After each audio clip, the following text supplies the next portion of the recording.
Sorry, I did not hear my phone ring. I did not eat that last plate of food. I'm almost there, just stuck in traffic. These are tiny white lies that people tell, but they are not designed for malicious intent. White lies are usually told to spare your feelings or to avoid an argument. What if today we could go through 10 surefire signs on how to spot a liar? Somebody that would lie for their selfish gains or for malicious intent. Let's do a quick countdown. Point 1. Eye contact. Studies have shown that liars cannot maintain eye contact and will tend to look around a lot. A very good liar, however, knows this and will stare at you dead in the eyes. This is to feign honesty and to intimidate you and make you believe they're telling the truth.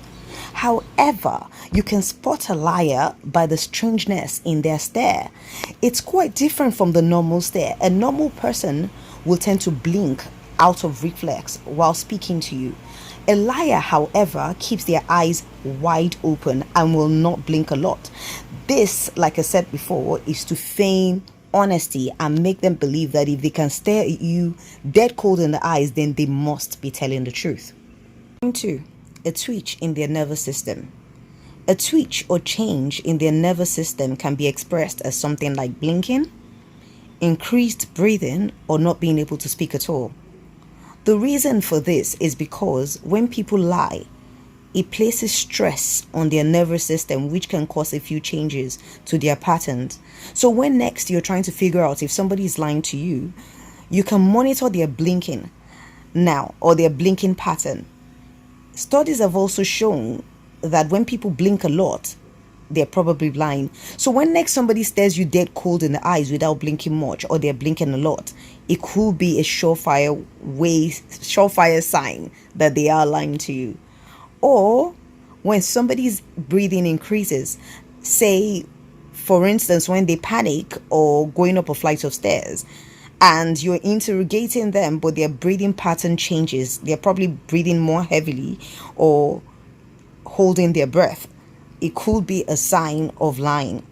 And then, or when they can't speak at all, like for instance, there's a change to their nervous system and the saliva dries up in their mouth and they're unable to speak at all when asked a direct question. So this may be signs of lying. Also keep in mind that when you're trying to figure out if somebody is lying to you, most of the time you need to know what their past behavior is like. So usually to figure out lies, it has to be a change in their normal past behaviors. So you have to know what their normal behavior will be before you can determine if somebody is definitely lying to you or not. 3. A liar would express negative emotions.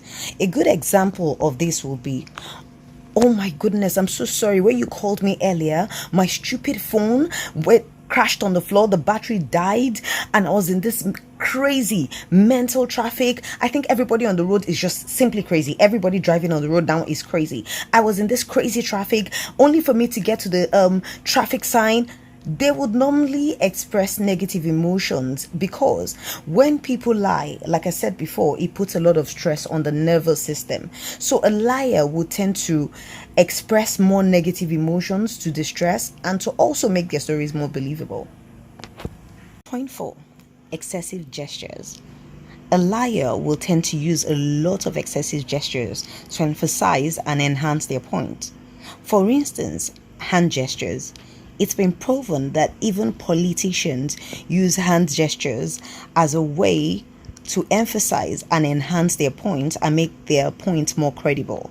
I'm not saying politicians are liars. I'm just trying to emphasize the importance and the power of hand gestures. So, liars will tend to use a lot of hand gestures, or they will shuffle their feet a lot, or they would excessively nod or shake their head to mundane points just to enhance and emphasize their points and make their stories more plausible. Point 5. Lack of emotions. A liar may freeze up or cross their arms when asked a direct question. This is done to put a mental barrier between the both of you, which means whatever answer you get after a person reacts in this manner may not be the truth. Point 6. Defensive and hostile. Some people are defensive by nature when asked direct questions. However, it does not mean they're hostile as well. Like I said before, you have to understand people's past behavioral patterns to be able to determine if they're telling lies or they're telling the truth. Now, a liar, however, will not just be defensive but would also be hostile and somewhat aggressive when confronted in a lie. They can become quite aggressive. They can shift the blame back on you. They can shout. They can insult you.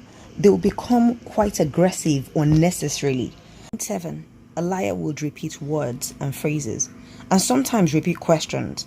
Okay, for example, you say to a liar, "What did you do today?" The response will usually be something like, "What did I do today? What did I do today? What did I do today?" Okay, so today I went to the store. I went to the store. Was at the store. Usually, when they repeat words, phrases, or even questions, it's usually used to buy time to formulate the next lie. What happens is that it's usually an unexpected question and they were not prepared with a ready-made answer. So sometimes when you do ask somebody a direct question and they're constantly prepared with a ready-made answer, you should know that most of the time those answers were pre-planned. Point 8. Shift in voice. As said before, when people lie, it puts a lot of stress on their nervous system, and this can be expressed in the shift in the tone of their voice, either in the volume or the speed. So what would happen is, while some people are trying to prove a point to you, they can increase the volume of their voice. For instance, "Yes, but I told you, but that was what I told you before, and you were not listening." So that can happen. Or some people can talk really, really quickly in a bid to get away from that question. Or some people can talk very slowly, as if trying to affirm their words to you that it really happened. 9. Evasiveness. Liars are less specific when asked direct questions. They can answer with something like, "I don't know," or "I don't remember." They try not to be too specific. Or they can change the position of their heads very quickly when asked a question. This is done in a bid to focus on anything else in the room but you asking them questions. Point 10. Inconsistencies. Most liars lie to win in the moment. So when asked the same question in 3 different ways, they're unable to provide answers in a quick manner or can talk really slowly, trying to remember their previous answer. It is proven that a liar cannot tell their story in reverse and cannot answer the same question in 3 different ways. Or if you ask a liar the same question after a long period of time, you will definitely find inconsistencies, because if they're trying to win, they would have told so many lies that they won't be able to keep up with their lies anymore. So that was my final point. And also please note that it is proven that once we can get a reward for telling lies, the brain starts to settle into telling more lies. And out of practice, one will become a lot better at it. So I think, in my opinion, that the best way to spot a liar is to look out for the more subtle signs. Like I said before, you always have to understand the person's behavioral pattern to notice any subtle changes in their behaviors or their patterns. Do have a lovely week. Stay blessed. Namaste.